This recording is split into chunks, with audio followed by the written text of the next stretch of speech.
मित्रांनो, या गडावरची एक गुपित रस्ता तो तुम्हाला मी दाखवणार आहे. मला पण माहिती नव्हती, बट आता ते एक्सप्लोअर करायला आम्ही जातो.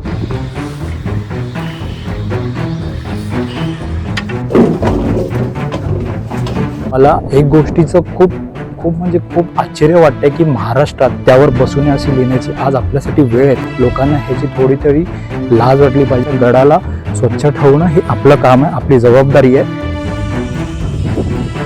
भागावर पोहोचलो आहे जिथे एक गोष्ट लिहिलेली आहे, मी तुम्हाला ती आधी दाखवतो, ती बघा.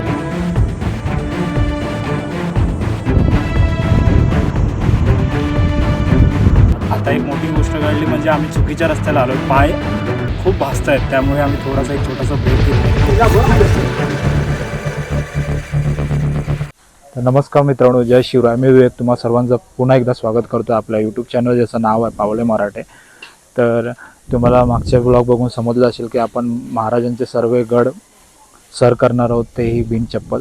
तर तसंच आपण सर्वात पहिला गड केला होता तो म्हणजे रायगड, आणि आज आपण पोहोचलो आहोत दुसरा गड सर करण्याला, तो म्हणजे लोहगड. तर तुम्ही बघू शकता आपण लोहगडच्या पायथ्याशी आलो आणि आता आपण काहीच वेळात आपला प्रवास सुरू करणार आहोत. सह्याद्रीच्या डोंगरामध्ये वसलेला लोहगड किल्ला इतिहास, शौर्य आणि रणनीती याचं जिवंत उदाहरण. हा किल्ला समुद्र सपाटीपासून सुमारे 3400 फूट उंचीवर आहे. लोहगड म्हणजे लोखंडासारखा मजबूत किल्ला. याची भक्कम बांधणी आणि उंच ठिकाणामुळे हा किल्ला जिंकणं शत्रूसाठी खूप कठीण होतं. तर मित्रांनो, तुम्ही बघू शकता की गडावर येण्यासाठी तिकीट काढले जातात. त्यांची किंमत 25 रुपये पर पर्सन. तर मला वाटतं ते एकदम व्हॅलिड आहे, कारण की तुम्ही गड बघू शकता, गड कुठच्या प्रकारे स्वच्छ केला जातो. गडाची तशी निगराही राखतात, त्याच्यामुळे काय देणं काय प्रॉब्लेम नाही तेवढा पैशाला. तर लोहगड याला नाव याच्यासाठी पडलं आहे कारण काय अगोदरपासून याचं नाव लोहगड होता, आणि हा लोखंडासारखा असा मजबूत आपला गड आहे. आणि तुम्ही बघू शकता की या गडावर चढण्यासाठी फक्त हा एकच मार्ग होता शत्रूंना. तर या शत्रूंच्या वाटेवरती असे 4 दरवाजे आहेत. 4 दरवाजे भक्कम उभे असल्यामुळे त्या गडाला लोहगड असे म्हणतो. किल्ल्यावर 4 मुख्य दरवाजे आहेत: गणेश दरवाजा, नारायण दरवाजा, हनुमान दरवाजा आणि महादरवाजा. तर मित्रांनो, इसवी सन 1648 रोजी शिवाजी महाराजांनी हा गड जिंकला, लोहगड. आणि त्यानंतर 1664 साली, इसवी सन 1664 साली जेव्हा सुरतची मोहीम फत्ते झाल्यानंतर सुरतचा जेवढाही खजिना होता तो ह्या गडावर ठेवण्यात आला होता. 1 वर्ष ह्या गडावर ठेवण्यात आला होता. त्यानंतर इसवी सन 1665 रोजी जेव्हा पुरंदराचा तह झाला, तेव्हा तहामध्ये हा गडही आपला मुघलांकडे गेला होता.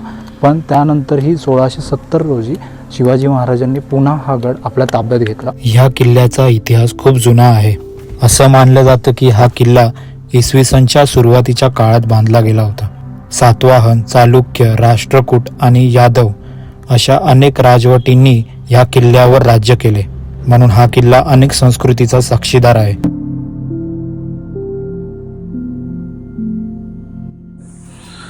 तर मित्रांनो, आता आपण पोहोचलो आहोत या गडाच्या पहिल्या दरवाज्यावर, म्हणजेच गणेश दरवाज्यावर. तर तुम्ही बघू शकता हा दरवाजा, ज्याच्यावर गणेशाचं कोरीव कामही केलेलं आहे, आणि याच्यावरती आहे तटबंदी. आणि या दरवाजाच्या आतमध्ये गेलात तुम्हाला बघायला मिळेल ही खोली, जी पहारेकरांची खोली आहे. अशी ही खोली तुम्हाला प्रत्येक दरवाजाच्या एंट्रन्सला मिळेल.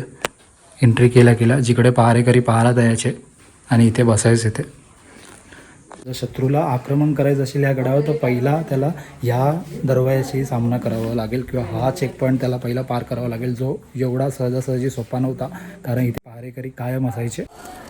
तर मित्रांनो, तुम्ही बघू शकता की आपण आता गणेश दरवाजातून आतमध्ये आलो आहोत, आणि आपण बरोबर गणेश दरवाजाच्या वरती उभे आहोत, त्याच्या गणेश दरवाजाच्या तटबंदीवरती. तर तुम्ही बघू शकता की तटबंदीच्या वरती असे होल आहेत, काही होल केलेले आहेत. त्याचा आपण एक अंदाज लावू शकतो की ह्यातनं तोफगोळे लावले जात असत, कारण काय खालनं जेव्हा दुश्मनांचा प्रहार होत असेल त्या टायमाला इकडनं त्यांच्यावर हल्ला करण्यासाठी इकडे तोफगोळे किंवा हे जे छोटे छोटे तुम्ही होल बघू शकता, त्याच्यामधनं गरम पाणी किंवा गरम तेल ह्याच्यातनं टाकलं जायचं की शत्रू तिकडेच त्यांना खाली पाडलं जाईल किंवा त्यांना तिकडे थांबवण्यात येईल. गणेश दरवाजा खूप महत्त्वाचा मानला जातो, कारण काय हा लोहगडाचा सगळ्यात पहिला दरवाजा आहे आणि तो खूप भक्कम असणं गरजेचं होतं, कारण काय शत्रू जेव्हा वर येत असे तेव्हा इकडनं त्यांच्यावरती प्रहार होणं खूप गरजेचं होतं, जेणेकरून ते वरती येऊ नाही शकणार त्याच्या पुढे.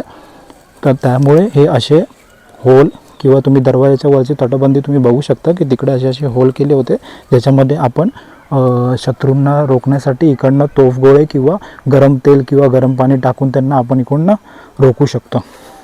तर अशाच प्रकारे असे पुढे अजून 3 दरवाजे आहेत, त्यांची मी हळूहळू तुम्हाला माहिती देतो. चला तर मग आपण पुढे जाऊया.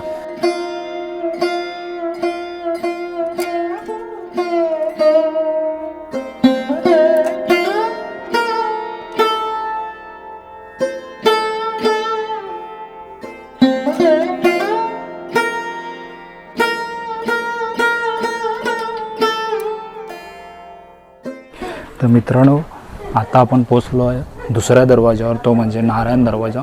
तुम्ही बघू शकता नारायण दरवाजा बघू शकता. आणि तिकडनं दिसणारा तुम्हाला एक व्ह्यू दाखवतो, तोही बघा. तुम्ही व्ह्यू बघू शकता किती उंचावर आहे आता आपण.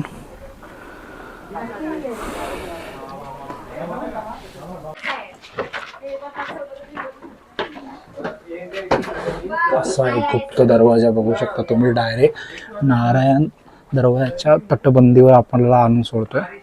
तुम्ही बघू शकता नारायण तटबंदीच्या वरती आपण नारायण दरवाजाच्या तटबंदीवर. तिकडनं तुम्ही व्ह्यू बघू शकता कसा आहे. आणि इथेही त्याच प्रकारे होल्स आहेत ज्याच्यातनं तोफा लावल्या जायच्या. तर इकडनं तुम्ही बघू शकता डायरेक्ट थेट तुम्हाला खाली तो दरवाजा दिसतोय. आणि या गडावरती आल्यावरती तुम्हाला एक समोर दिसत असेल की ह्या गडाला कनेक्टेड एक गड आहे, तो म्हणजे विसापूर गड. तुम्हाला मी दाखवतो, जर तुम्हाला दिसत असेल तर हा आहे विसापूर गड. आणि तसाच इथे एक गड आहे, तो आहे राजमाची. आणि त्या साईडला तिकोना गड आहे. असे तिन्ही गडामुळे मध्ये हा लोहगड आहे आपला. तर मित्रांनो, आता आपण नारायण दरवाजाच्या थेटवरती येऊन पोचलो आहोत धान्य कोठारला. तुम्ही बघू शकता. तर आपण इथे धान्य कोठारला पोचलो आहोत आता. तर खूप लोकांना असा गैरसमज आहे की इथे पाणी असल्यामुळे त्यांना असं वाटतं की ही पाण्याच्या टाक्या होत्या. तुम्ही बघू शकता एकदम असं भुयारी असा मार्ग आहे आणि त्याच्या आतमध्ये सध्या तर तुम्ही बघू शकता किती घाण करून ठेवलेली आहे. तर जे पण पर्यटक येतात त्यांनी याची काळजी घ्या की याच्यामध्ये जे तुम्ही बॉटल्स वगैरे जे पण थंड वगैरे पित आहे किंवा वेफर्स वगैरे खात आहे त्याची सगळी घाण याच्यामध्ये टाकली जाते. तर ते असं करू नका इथे. आणि ह्याच्याबद्दल खूप गैरसमज आहे की हे पाणी साठवण्यासाठी टाक्या केल्या होत्या. तर तसं नाही आहे की ह्याच्यामध्ये धान्य साठवलं जायचं शिवकालीन. तर तुम्ही बघू शकता त्याची तशी सेम अजून एक रूम आहे, तुम्हाला मी दाखवतो. आणि मित्रांनो, धान्य कोठार एवढी मोठी असण्याचं कारण हे आहे की जेव्हा शत्रूंनी गडाला पूर्ण वेढा घातला तर गडावर राहणाऱ्या माणसांसाठी पुरेसा धान्य पुरलं पाहिजे. त्याच्यामुळे एवढा मोठा धान्य कोठार बनवली होती की काही वर्ष किती म्हणजे पुढे येणाऱ्या कित्येक तरी वर्ष ते धान्य त्यांना पुरत असेल. त्याच्यामुळे एवढी मोठी धान्य कोठार इथे बनवलेली होती. तर मित्रांनो, आता आपण पोहोचलो आहोत हनुमान दरवाजाला. तुम्ही बघू शकता हनुमान दरवाजा. आणि ह्याची जर तुम्ही रस्ता बघाल तर तो अजून छोटा होत गेला आहे. तुम्ही बघू शकता की हा रस्ता केवढा छोटा केला आहे की ह्याच्यातनं तर आता फक्त एकच माणूस जाऊ शकतो, एवढा नॅरो होत गेला आहे तो. आणि इकडनं व्ह्यू बघू शकता तुम्ही, की तुम्हाला तो विसापूर किल्लाही दिसत असेल इथे. आणि आता हनुमान दरवाजाने याच्यावरती पण अशी तटबंदी केलेली आहे, तीही आता आपण जाऊन बघूया. आणि मित्रांनो, हनुमान दरवाजाच्या इकडनं आतमध्ये आल्यानंतर तुम्हाला अशा एक खोल्या दिसत असेल. हे पहारेकरांच्या खोल्या होत्या, जिथे पहारेकरी बसायचे, येणाऱ्या जाणाऱ्या व्यक्तींवरती लक्ष ठेवायचे. अशा 2 खोल्या होत्या इथे, तुम्ही बघू शकता. तर मित्रांनो, या गडावरची एक गुपित रस्ता किंवा एक भुयारी मार्ग जो तुम्हाला मी दाखवणार आहे. पण अशा ठिकाणी जाणार आहोत जिथे गुफा आहे आणि ही बहुतेक लोकांना माहिती नाही कुठे, आणि ही मेन्शन पण केली आहे बोर्डवरती, पण लोकांना माहिती नाही. ती मी आज तुम्हाला दाखवतो. चला या. तर तुम्ही बघू शकता की ऋषीला ही गुफा माहिती आहे. मला पण माहिती नव्हती, बट आता ती एक्सप्लोअर करायला आम्ही जातो आहे. अशा अनेक गुफा किंवा अशा अनेक गुफा गडकिल्ल्यांवरती आहेत जे आपल्याला नाही माहिती अजूनपर्यंत. चोर रस्ते हे बनवलेलेच असतात, फक्त चोर आपल्याला रस्ते आहे. माहिती नसतात ते. हा. तर ठीक आहे, चला या पुढे आहे. आता इथून पाहू शकता, इथून असा पूर्ण रिस्की रस्ता. तिथे जाण्याचा तुम्ही मार्ग बघू शकता केवढा डिफिकल्ट आहे तो.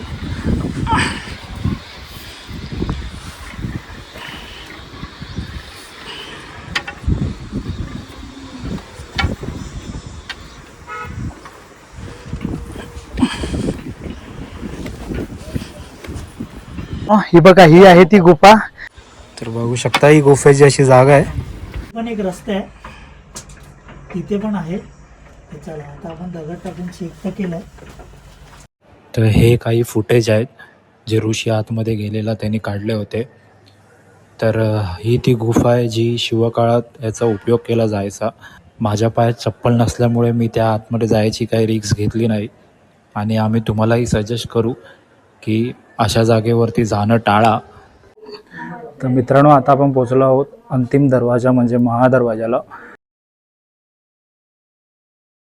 तर महादरवाजाच्या समोरचे तुम्ही जागा बघू शकता किंवा सर्व दरवाजे गडावरचे ते पूर्ण असे नागमोडी बनवलेले आहेत. त्याचं कारण असं की जेव्हा शत्रू हल्ला करत असे तेव्हा ते डायरेक्ट कुठच्याही लाकडाने किंवा हत्तीने वगैरे ते प्रहार करू शकत नसे. जर हत्ती आणले असे ज्यांनी तोडायसाठी दरवाजाचे असे खेळे लावलेले आहेत त्याला, की जेणेकरून हत्तीही ते दरवाजे तोडू नाही शकत. आणि चारी दरवाजांची लोहागडची जी कनेक्टिव्हिटी किंवा लिंक आहे ती मी तुम्हाला वरती जाऊन सांगतो की ते कशासाठी असे बनवलेले होते, ते आपण पुढे जाऊन बघूया. तर मित्रांनो, तुम्ही बघू शकता आपण आता महादरवाजाच्या वरती तटबंदीवर आपण उभे आहोत आणि खाली तुम्हाला दिसत असेल गणेश दरवाजा, हनुमान दरवाजा आणि नारायण दरवाजा. तर हे एकमेकाशी असे लिंक होते की जर एखादा दरवाजा शत्रूने जिंकला तर तो दुसऱ्या दरवाजापर्यंत पोहोचेपर्यंत त्याच्यावर हल्ला केला जाईल. तर अशी त्याची आकृती बनवली आपल्या गडाची की तिकडनं दुसऱ्या दरवाजावरनं पहिल्या दरवाजावर प्रहार केला जाईल. तुम्हाला अगोदरही मी दाखवले की अशा प्रकारचे होल केलेले आहेत तिथे. अशा प्रकारचे होल केलेले होते, त्याच्यामधनं गरम पाणी किंवा गरम तेल टाकलं जाईल आणि अशा प्रकारचे हे मोठे होल्स केले ज्याच्यामधनं गोळे बारूद इकडनं टाकले जातील. तर अशा प्रकारे हे चारही दरवाजे एकमेकाशी लिंक केलेले आहेत किंवा कनेक्टेड आहेत की एक दरवाजा जरी कुठचा शत्रू एका दरवाज्यातनं आतमध्ये घुसला तर दुसऱ्या दरवाजावरनं त्याच्यावरती प्रहार केला जाईल. अशा प्रकारे हे दरवाजे केलेले आहेत. म्हणजे हे जे गडाचं जी पूर्ण रणनीती आहे ना, ही एक नंबर आहे. आणि खरंच सांगतो, लोहगड खूप महत्त्वाचा होता त्या काळी सुद्धा, आणि तुम्ही सुद्धा एक अनुभवला पाहिजे. तर नक्कीच तुम्ही पण अनुभवा लोहगड. अशी रणनीती शिवकाळात आपल्या मावळ्यांनी किंवा शिवाजी महाराजांच्या युक्तीनुसार हे गड बनवण्यात आले. आणि मित्रांनो, आता आपण गडाच्या शेवटच्या टप्प्यावर म्हणजे वरती आलो आहोत. गडाच्या एकदम वरच्या भागावरती आलो आहोत. तिकडनं तुम्ही व्ह्यू बघू शकता. तिकडे तुम्हाला असा पावना लेक दिसत असेल.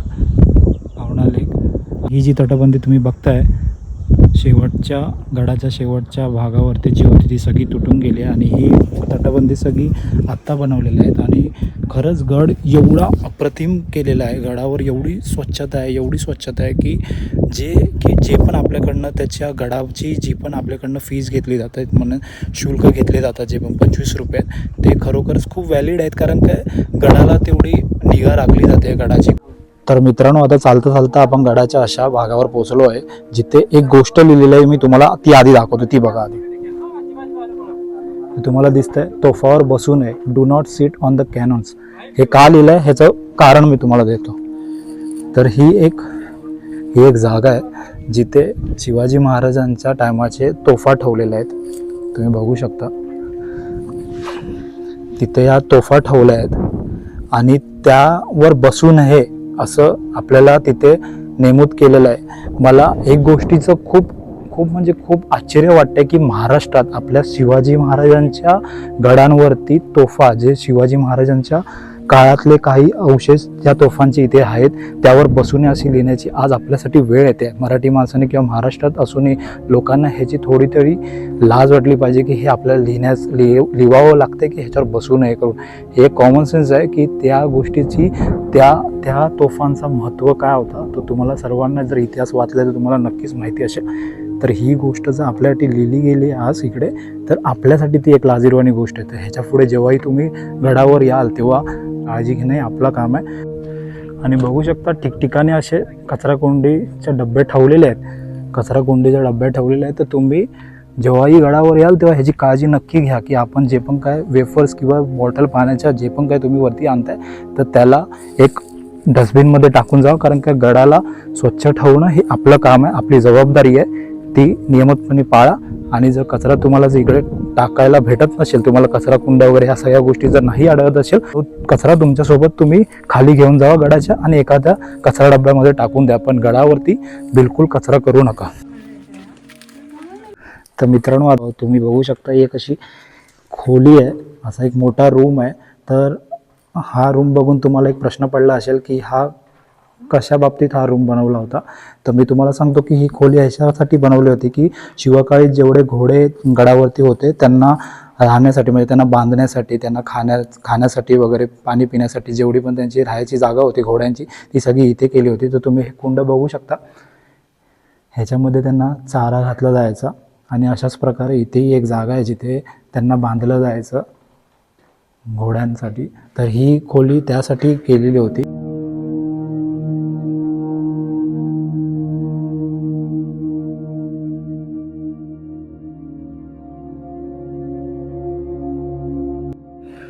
आणि मित्रांनो, आता चालत चालत आपण पुढे आलो आणि आपल्याला दिसत आहे ते बघा महाराजांच्या काळातल्या पाण्याच्या टाक्या.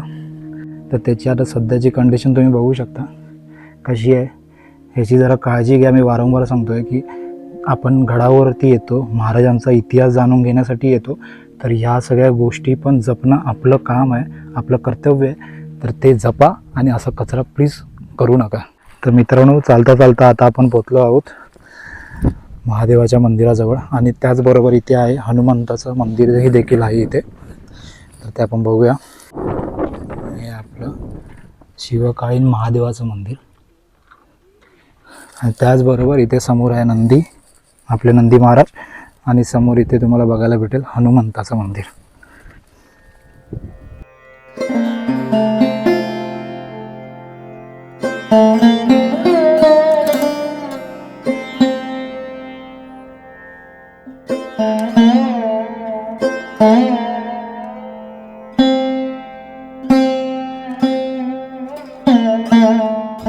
तर मित्रांनो, तुम्ही बघू शकता इकडे शिवकाळातले नंदी आणि आपली शंकराची पिंडी आहे जी शिवकाळातली आहे, खूप जुनी आहे, बघू शकता तुम्ही.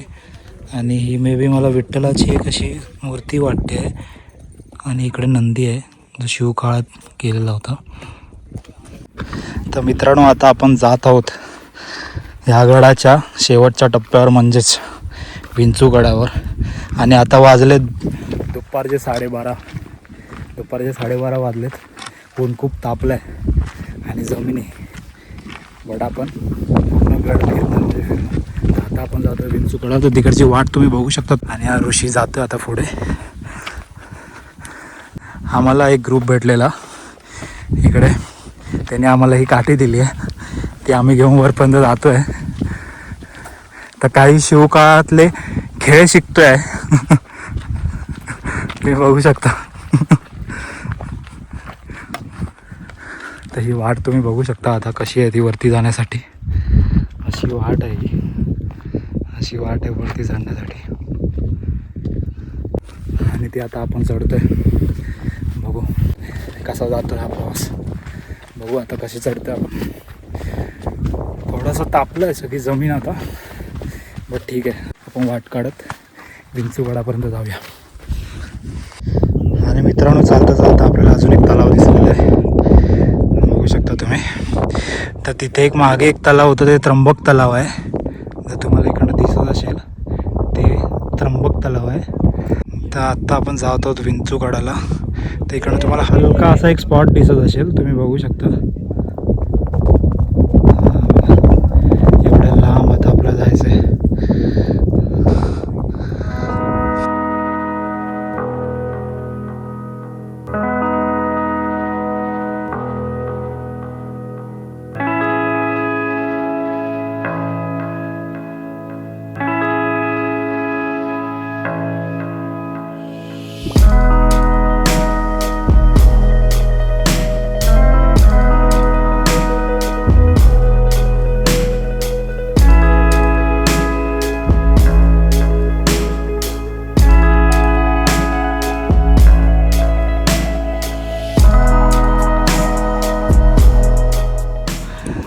मित्रांनो आता आपण पोहोचतो आहे विंचूगडाजवळ.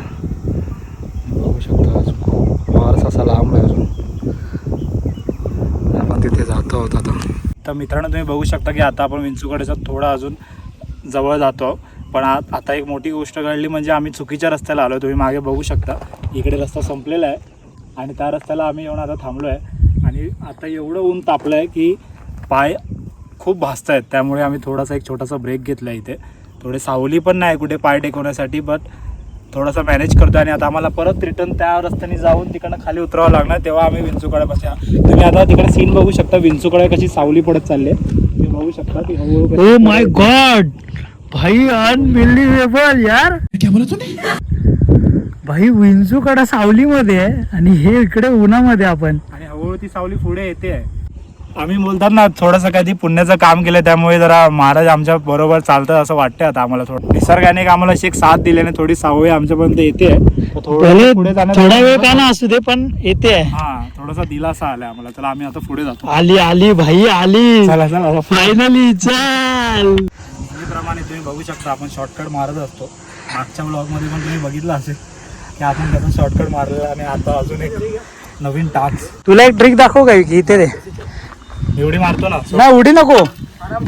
या काठीवर पाय दे. नको नको उतरतो मी. थांबा.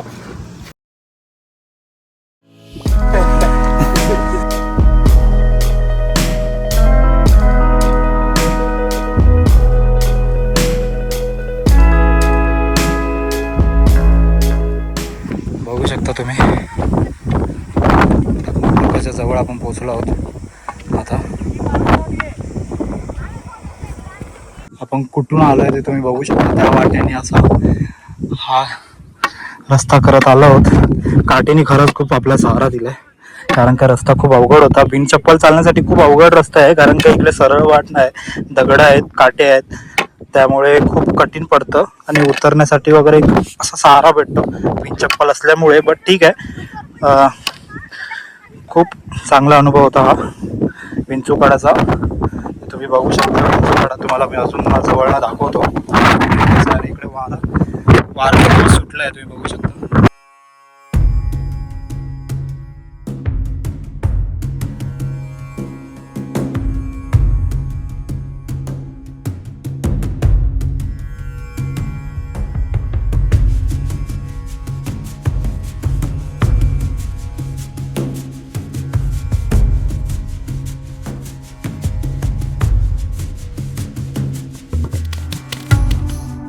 विंचूकडावरून परत येताना आम्हाला भेटले काही शिवभक्त.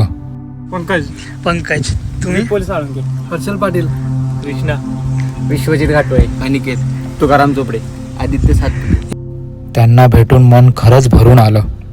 आजकाल संडे म्हणजे फिरणं, मजा, चिल करणं. पण हे शिवभक्त त्यांची एक सुट्टी महाराजांसाठी देतात. किल्ल्यावर येतात, इतिहास समजून घेतात आणि मनापासून छत्रपती शिवाजी महाराजांवर प्रेम करतात. महाराजांमध्ये आदर व सन्मान आणि गडकोट फिरायला आम्हाला आवडतं. त्यांच्या डोळ्यातला तो आदर, त्यांच्या बोलण्यातील ती भावना, हे सगळं पाहून मन भरून आलं. छत्रपती शिवाजी महाराज की जय. मित्रांनो, हा होता आपला लोहगडचा ट्रॅकिंग, जो आपण बिना चप्पल चढलो आणि उतरतो देखील आहोत. जो आता आपला ऑलमोस्ट संपलेला आहे लोहगड. तुम्ही बघू शकता आता आपण उतरतो आहोत. ऑलमोस्ट संपलेला आहे. तर जसं की आपण अगोदरही मी तुम्हाला सांगितलं आहे की मी छत्रपती शिवाजी महाराजांचे सर्व गड सर करणार आहेत, ते पण बिना चप्पल चढणार आणि उतरणार देखील आहोत. तर हा व्हिडिओ जर तुम्हाला आवडला असेल तर नक्की चॅनलला लाईक करा, शेअर करा आणि सबस्क्राईब करा. आणि कमेंटमध्ये मला नक्की सांगा की तुम्हाला ब्लॉग कसा वाटला. कमेंटमध्ये मित्रांनो जय जिजाऊ जय शिवराय लिहायला विसरू नका. आणि भेटूया आपण पुढच्या ब्लॉगमध्ये. पुढच्या ब्लॉगमध्ये ना, पुढच्या गडावरती. हां नक्कीच, पुढच्या गडावर आपण नक्कीच भेटूया.